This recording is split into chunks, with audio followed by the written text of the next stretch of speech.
Misawa janeno mar LTN arwakini machiegni neno kendo winjo weche mantiere oboke mawadek Daily Nation, Star kaachiel kod Standard. Nyinga Milton O Makolande. Ma en LTN okinyi maber, adwani mondo amiyi weche madongo mayudore oboke gieki. Ka okwongo tabro miyi mana oboke mar Daily Nation. Wach maneno ka omi pek e kalatas mokwongo ka en ni Uhuru koro nyiso Raila ni onge wach Eurobond pesa manokwal kata matin. Kendo wuoyo mang'eny ahinya kaluwore kod wach pesa manolal miluongo ni Eurobond. Kaeto bende aneno ka Maraga okoni odiochieng' ma kawuono irwako Maraga kendo obro chamo muma kaka en ruodh do Turkaendi kata jalno endo mochung'ne do Turkaendi. King'iyo oboke ni endi ite mokwongo ibro neno picha mar kata tipo mar jatend piny owacho Uhuru Kenyatta, jal migeno ni dhi kawo kom mar CJ Migosi Maraga kaachiel kod ker kata jatend piny owacho machon Kibaki kanyo endo ka bende do omiye thuolo mar chiwo ywak kaluwore kod lope minyicha idwa ng'oki. Ite mar ariyo Matiang'i koro niendi to oriwore kanyakla gi duol mandiko jopuonj e tich mano TSC e yore mag ng'iyo weche mag school fee makoro ni to tung'o kor jonyuol matamre gi nono. Ite mar ariyo od nindo kata od tongona mar state miluongo ni State Lodge koro niendi to osebedo kani nono kuom higni 25. To king'iyo ite mar ang'wen wach maneno komi pek kaendi en sigand Migosi Uhuru Kenyatta ite mokwongo. Ochopo ite mar ang'wen kaendi ka bende obi oseyo malich miwuoro ne Migosi Raila Amolo Odinga konyise ni onge omenda mar Eurobond manolal ni onengo tim nonro maber. Ite mar abich kata kalatas mar abich nitiere tuk guok Gerombo mantiere mano obedo e kinde mane timo twak mar weche mibadhi mane Uhuru emobedo jatelo. Ing'iyo ite mar abich.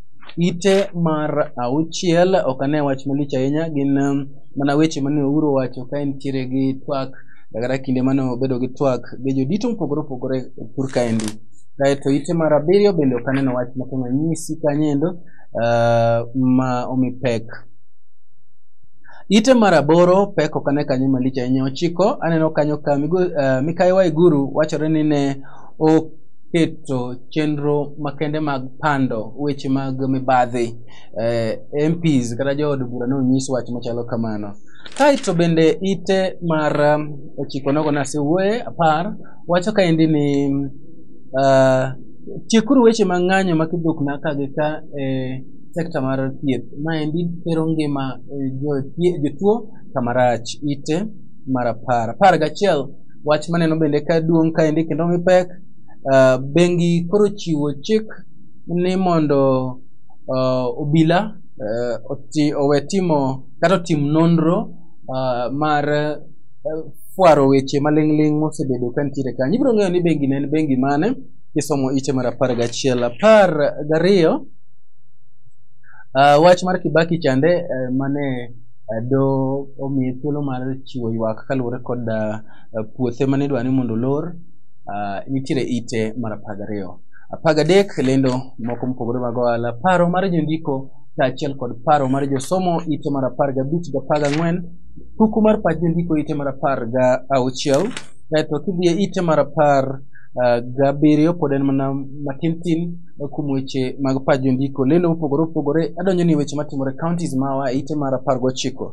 Aneno ka adoni mondo ateri e county ma Kaluo ma bende ayudo ka Kisumu county jogo ekoma gin weg matatu e alwora mar Kisumu county otero ywak margi e doho kaluwore kod minyonge mar mitbilia mikawo kuom gobila mag wang' apaya. Mano ite mar 20. Kaeto kibirabira gin chenro mopogore opogore e counties ma anto chutho adwani mondo aket maino mari e county ma Kaluo. Siaya county maromo $2 billion manoket thenge ne project koro ni tidneno kadhi tiyo e yo makare. Ite mar 24. 25 aneno ka nitie weche matimore counties e yo machuok kata county round up. Wach matimore Homa Bay en ni pek kachiel kod buok kata rumbi mag buok nitiere alwora mar Homa Bay moloyo ahinya to skund nyiri ma Sindo midendo ni Moi Girls Sindo kaluwore kod ote machuok manoyudi ka ondiki ni pod nitiere chenro mar wang'o skundno endo. Thuolo mokalo chien skundno nowang'o ode kar nindo kaachiel kod kar chiemo. Aeto bende Musango owacho ni ibiro ng'iyo chenro mar yo makende minyalo ketogo arita kwe e alwora makanyo. Kisii idwaro ni mondo Wakeni obedie nokawo kombe madito e kaunti ma Kisii. Ite mar 27 nogono miyo moro no lorne kar dobila kaluwore kod wach mar nego nyare mano Nyamira County. Kaeto bende Kisii County jopur koro ni to ne owuok e wang' apaya kamiendi ya Kaweno kaluwore kod weche mag deko gi mwandu mag gi chudo mag mwandu mag gi. Kisii youth mathoth ahinya kata joma tindo koro ni to no oyudo tich kendo gin gi tije mopogore opogore e kaunti no endo kaluwore kod wach manyicho wach gi gavana. Weche matimore pinje maoko janeno mar LTN bang' chiwo siem malich miwuoro ne piny DRC kaluwore kod choro nyime ombulu margi mar yiero mar ker nima pod biro biyo koko kaachiel kod fere e pinyno endo. Lit malich miwuoro ne jolendo mantiere piny South Sudan ite mar 31.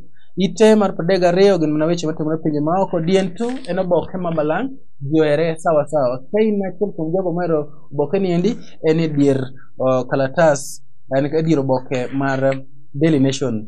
Trump pod seyo Clinton. Mago weche mantiere iye kendi kaachiel kod weche mago ala gi lendo mag kuyo kaachiel kod lendo moyiedhi mopogore opogore ibiro yudo kinde mar nenogi.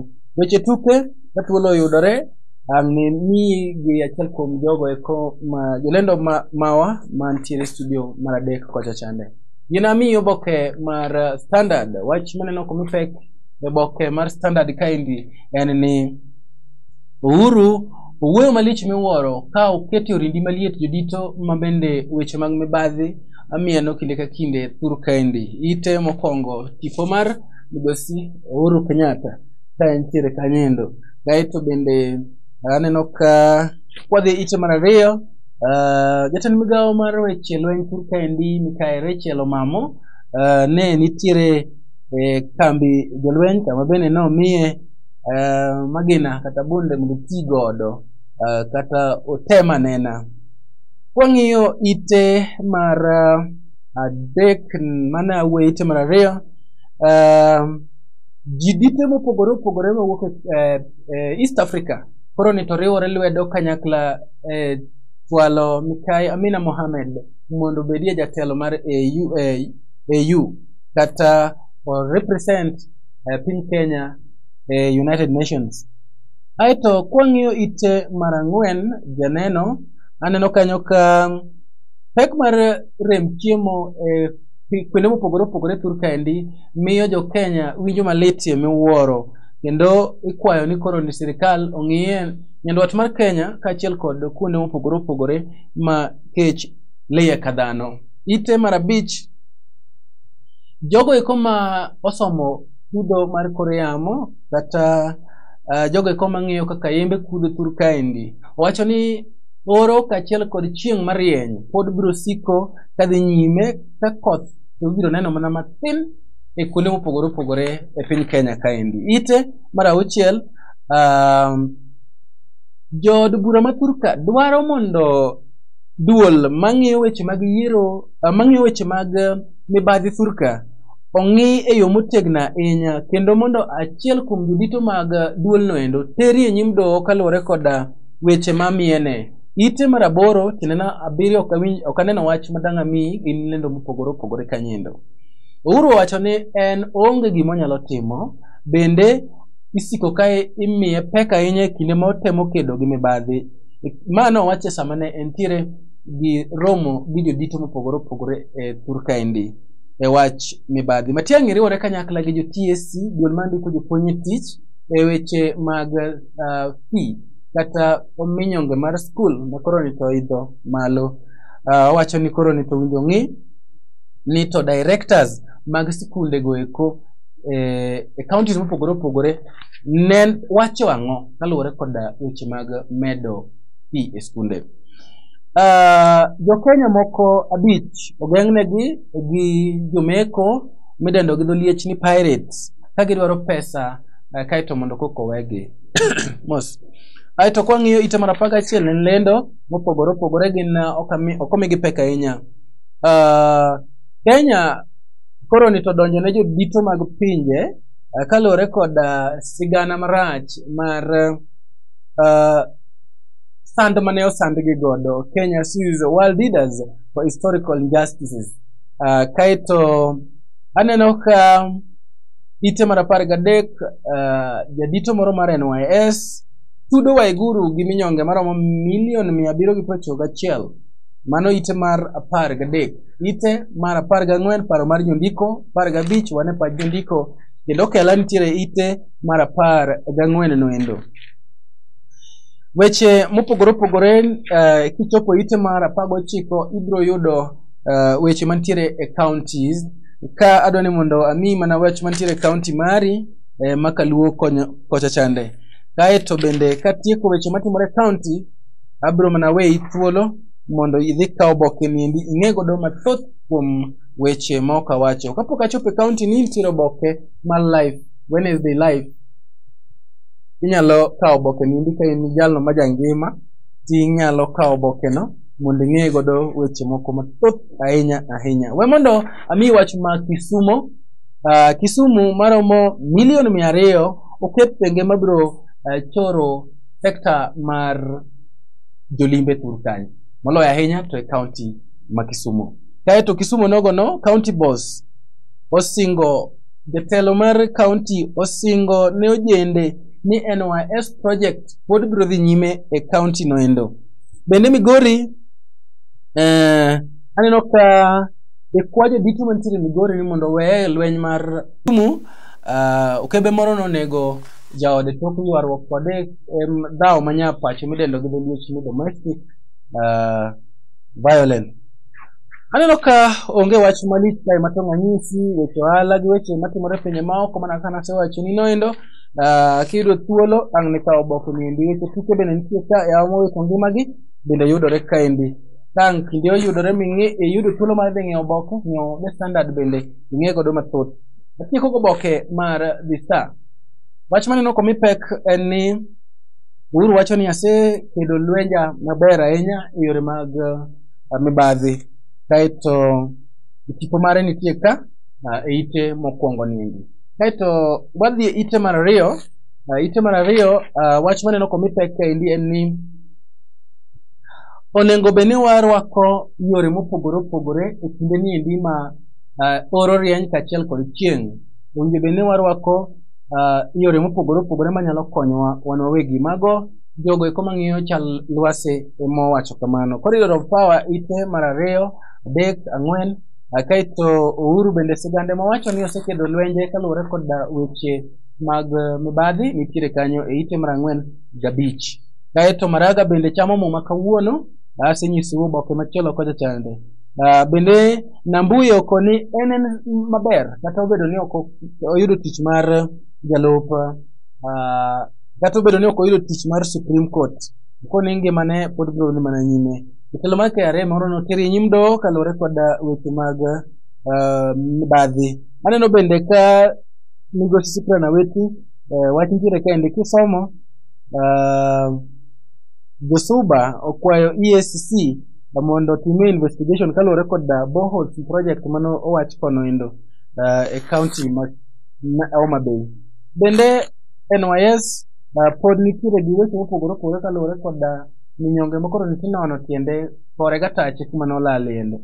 King'iyo ite mar 10 chenro mag lendo mopogore opogore nitiere kaendi. Kaeto gi weche matimore e pinje maoko. Yiena mondo ami weche matimore e county mari ma bonde achopo ni Nyanza kaluo. Ayudo kachopo ni e county wach maneno ka nitiere county ma region ma Nyanza kachako ka aneno ka Ugunja jopuonj mane ochung' ne penj higa 2015 pok ochul nyaka sani. Bende Aneno ko kwa josiaya mondo luok lwetgi e weche mag siasa kod weche moko dhi kare manyalo bedo ni mienogi. Kaito ite onogono bende ayudo ka maromo 8,000 cards mag ID kaw e Rongo offices mano e Migori County. Kasto dayo moro nowito ngimane ma higni 70 e Yala mano Siaya County kocha. Nyamira gavana bende mageno kawo kom mar gavana wacho ni pok yiere ni ng'ama biro ting'o tamba mar JP Mosainya. Kaito Siaya bende IDPs jogo eko maonge kuonde dak maromo 600 koro ni to nochopo e apise mag county ka gidwaro ratiro margi. Maromo youth 52 e county ma Kisii nigi tije mabende maromo youth percent 52 nigi tije e county ma Kisii. Gaja kwano ga gaja maramo wich janeno mar LTN atieko. Weche tuke kachiel kod weche mag ohala lendo mag tho sulwe mari ibiro yudo ka thuolo romo ni dhi ng'iewo oboke nindi mar Star. Erokamano kuom bedo janeno mar LTN neno kendo winjo weche madongo mag oboke mantiere e kinde ka kinde achni okinyi gokinyi. Nyinga Milton O Makolande bed nago kinyi maber nyakwa joka jwang' kod chieng'.